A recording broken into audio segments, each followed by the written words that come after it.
여러분 안녕하십니까? 포항 MBC 뉴스데스크입니다. 308mm의 기습폭우로 곳곳에서 피해를 입은 울릉도에 복구 작업이 빠르게 진행되고 있습니다.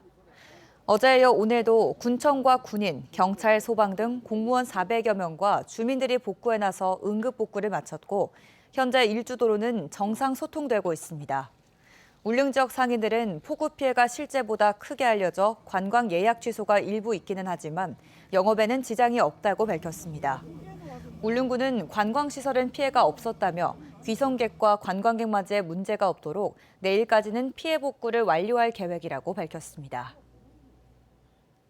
어젯밤 11시 50분쯤 대구시 군위군 효령면 상주 영천고속도로 영천 방향에서 발생한 추돌 사고로 포항 구룡포수협 조합장과 상임이사, 지도상무 등 3명이 숨지고 1명이 크게 다쳤습니다. 경찰은 이들이 타고 있던 승용차가 앞서가던 25톤 화물차를 들이받고 정차한 1.2톤 화물차를 추돌하면서 사고가 난 것으로 보고 있습니다. 숨진 구룡포수협 관계자들은 경기도에 있는 지점을 방문한 뒤 귀가하는 길에 사고를 당한 것으로 알려졌으며 구룡포수협 본점 2층에 합동 분향소가 설치될 예정입니다.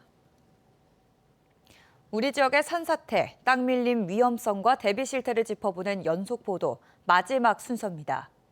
최근 산사태와 땅 밀림이 발견되고 있는 포항과 경주, 지질적인 특성으로 인해 특히 충격에 취약한 것으로 분석됐는데요. 그렇다면 대비는 잘 되고 있을까요? 산림재해를 예방하기 위한 산악기상 관측망이 크게 부족한 것으로 확인됐습니다. 박성아 기자입니다. 자동기상 관측망 AWS입니다. 강수량, 풍속 등을 1분 단위로 측정해 관련 기관에 자동 전송하는 장비로 재해 대응에 중요한 역할을 합니다. 산림청은 동해안 산불과 우면산 산사태 이후인 지난 2012년 이 관측망을 산지에 설치하기 시작했습니다. 국지적으로 매우 다른 산지의 날씨를 파악하기 위해서입니다. 강우량의 변이가 일반 평지보다는 굉장히 심하죠. 평지에 있는 기상 관측망으로는 강을 정확하게 판단하는 데는 좀 한계가 있다고 보죠. 전국에 산악기상 관측망이 설치된 곳은 480여 곳. 경상북도는 85곳으로 강원도에 이어 두 번째로 많습니다. 그런데 포항과 경주는 유독 텅 비어 있습니다. 포항에 산악기상 관측망이 설치된 곳은 외곽 지역에 단 2곳, 경주는 한 곳도 없습니다. 각각 12곳, 8곳의 관측망이 있는 인근 울진과 영덕과 비교해도 현저히 적습니다. 땅밀림과 산사태가 발생하고 있는 경주 토암산부터 포항 운제산 일대가 모두 사각지대에 놓여 있는 겁니다. 경상북도나 경남 지역에 약간 부족한 실정입니다. 2032년까지 산악기상 관측망을 구축함에 있어서 그런 부족한 부분들에 대해서 관측망을 구축해서 신속한 대응을 위해 이 지역의 산악기상 관측망을 우선적으로 설치해야 한다는 지적이 나옵니다. 기상 관측망에서 강우량 측정해서 사이렌을 울리고 그리고 행정에서 요원들을 파견해서 여기선 다 집에서 대피해서 가장 가까운 대피소로 이동하는 것만이. 최근 환경단체가 포항과 경주에서 확인한 산사태 피해 지점은 130여 곳. 대형 사고와 인명피해를 예방하기 위해 선제적인 조치가 필요해 보입니다. MBC 뉴스 박성아입니다.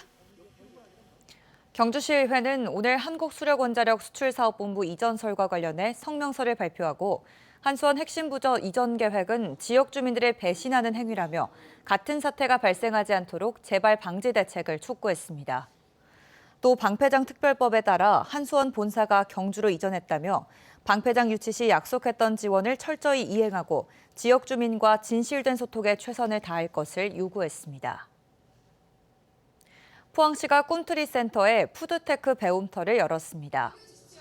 도시재생 사업으로 추진하는 푸드테크 배움터는 뉴로메카의 로봇 커피 머신 기술을 활용하고 포스텍 푸드테크학과의 자문을 받아 청소년을 위한 푸드로봇 코딩 교육과 노년층 장애인 등 대상별 맞춤형 교육을 실시합니다. 올해 말까지 시범 운영을 거쳐 내년 초 본격 운영할 예정입니다. 오늘부터 경증이나 비응급 환자가 응급실을 찾으면 진료비의 90%를 본인이 부담해야 합니다. 보건복지부는 평균적으로 권역 응급의료센터에 가는 경우 진료비가 기존 13만 원에서 22만 원 정도로 지역 응급의료센터는 6만 원에서 10만 원 정도로 오른다고 밝혔습니다. 연휴 기간 이용할 수 있는 병의원은 응급의료 포털 홈페이지와 보건복지콜센터 129, 시도콜센터 120, 119 등을 통해 확인할 수 있습니다. 경북문화관광공사는 오는 15일부터 17일까지 추석맞이 보문 한마당 축제를 개최합니다. 올해 행사에선 통기타와 트로트, 마술쇼와 비보이 공연이 열리고 가족 레크리에이션과 민속놀이 경연대회, 즉석 노래자랑이 이어집니다. 경북교육청은 학교장을 상대로 행정소송이 제기될 경우 맞춤형 지원을 제공합니다. 학생 징계 처분 취소 소송 등 학교장이 당사자가 되는 행정소송이 제기되면 교육청 고문 변호사를 선임할 수 있도록 하고 소송 비용을 전액 지원합니다.